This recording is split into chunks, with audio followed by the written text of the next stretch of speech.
సంవర్గ విద్యా ప్రసంగం ఛాందోగ్యంలోనిది. రైక్వ జ్ఞానశ్రుతి సంవాద రూపంగా చక్కని కథ ద్వారా ఈ విద్య ప్రకటితం. మహావృష దేశాన్ని జ్ఞానశ్రుతి పౌత్రాయణుడు అనే రాజు పరిపాలిస్తున్నాడు. ఆయన గొప్ప దాత. ఆ ఇచ్చేది ఎంతో శ్రద్ధతో ఇచ్చేవాడు.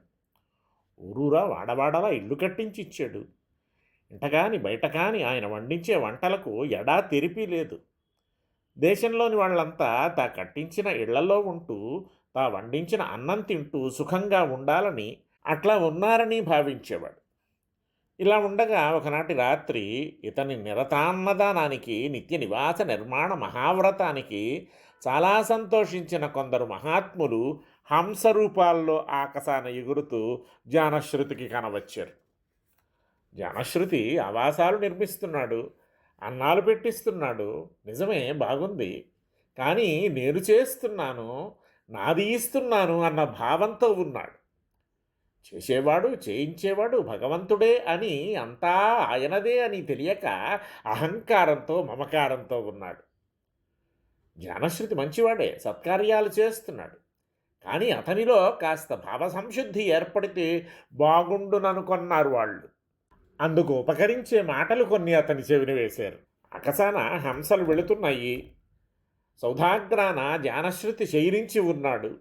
అవి మాట్లాడుకుంటున్నాయి. ఆయన వింటున్నాడు. అతనికి పక్షి భాష తెలుసునేమో, లేక హంసలు మనుష్య భాషలోనే మాట్లాడుకుంటున్నాయో.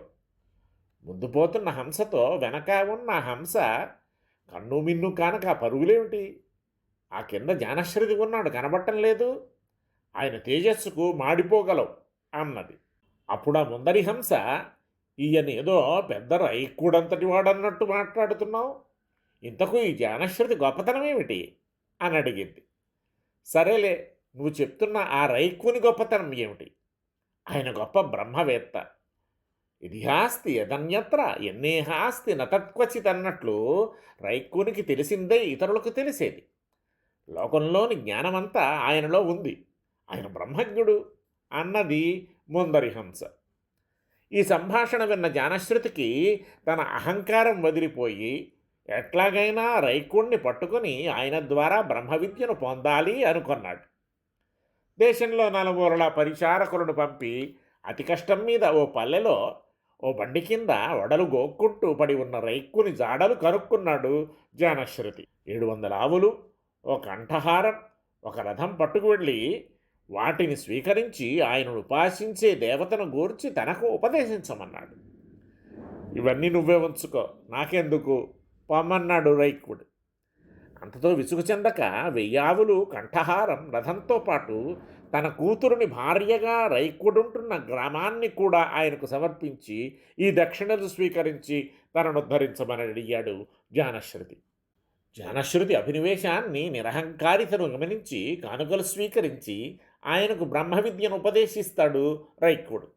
అదిగో ఆ ఉపదేశమే సంవర్గ విద్య. వాయుర్వావ సంవర్గ యదా వా అగ్నిరుద్వాయతి, వాయుమేవాప్యేతి యదా సూర్యోస్తమేతి, వాయుమేవాప్యేతి యదా చంద్రోస్తమేతి, వాయుమేవాప్యేతి యదాప ఉచ్ఛుష్యంతి, వాయుమేవాపియంతి, వాయుర్హ్యేవైతాని సర్వాన్ సంవృక్త ఇత్యధిదైవతం. సంవర్గం అంటే ఒకటి చేసి తనలో చేర్చుకోవటం. వాయువులో సంవర్గమనే గుణం ఉంది. అగ్ని ఆరి వాయువులో చేరుతుంది. సూర్యచంద్రుడు అస్తమించి వాయువులో చేరతారు. నీరు ఇంకి వాయువులో చేరుతుంది. వాయుదేవతే అన్ని భూతాలను సంగ్రహించి తనలో చేర్చుకుంటుంది. కనుక వాయువే సంవర్గం అన్నమాట. దైవ విషయిక సంవర్గం ఇది. ఇది అధిదైవతం. అంటే వాయువు అంటే వాయు శరీరక పరమాత్మ. అధాధ్యాత్మం ప్రాణో భావ సంవర్గ స యదా స్వపితి, ప్రాణమేవ వాగప్యేతి, ప్రాణం చక్షు, ప్రాణం శ్రోత్రం, ప్రాణం మనః, ప్రాణో హ్యేవైతాన్ సర్వాన్ సంవృక్త ఇతి. తవ్వా ఏతౌ ద్యౌ సంవర్గౌ వాయురేవ దేవేషు ప్రాణః ప్రాణేషు. ప్రాణం సంవర్గం. పురుషుడు నిద్రిస్తున్నప్పుడు వాక్కు, కన్ను, చెవి, మనస్సు ప్రాణమందే చేరి ఏకీభవిస్తున్నాయి. ప్రాణమే సంవర్గం. పై వాయువు వంటిదే ఈ ప్రాణమును.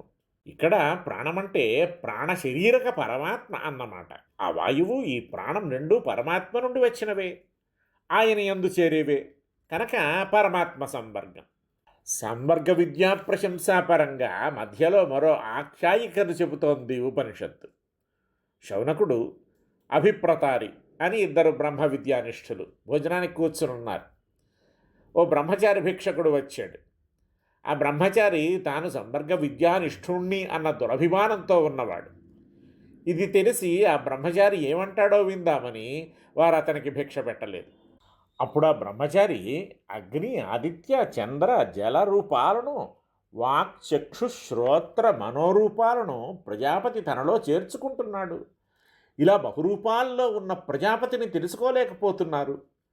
నేను భిక్షిస్తున్నానంటే ప్రజాపతి కోసమేనని గుర్తింపక మీరు నన్ను ఉపేక్షిస్తున్నారు అన్నాడు. అప్పుడు శౌనకుడు ఆ బ్రహ్మచారి దగ్గరకు వెళ్ళి, దేవతలకు నియంత, ప్రజలను సృష్టించేవాడు, ఇతరులచే తాను తినబడక సర్వాన్ని తాను భక్షించేవాడు ఆయన పరమాత్మే సంవర్గం. ఆ పరమాత్మనే మేము ఉపాసిస్తున్నాం. అంతేకాని నువ్వనుకునే ప్రజాపతి రూప సంవర్గాన్ని కాదు. పరమాత్మే సంవర్గం, ఆయనే ఉపాస్యుడు అని సమాధానం చెప్పి అతనికి భిక్ష పెట్టమని పరిచారకులను ఆదేశించాడు. జనశ్రుతి, విన్నావా? నీకు తెలియకుండా, నీ ప్రమేయం లేకుండా ప్రపంచం సాగుతోంది. నీ అన్నం తిని నీ వల్లే జనం బ్రతుకుతున్నారని నువ్వనుకుంటున్నావు. వస్తువులు ఆయనవే, వాటిని భక్షించేది ఆయనే, ఇది తెలుసుకో అని రైకుడు జానశ్రుతికి ఉపదేశిస్తాడు.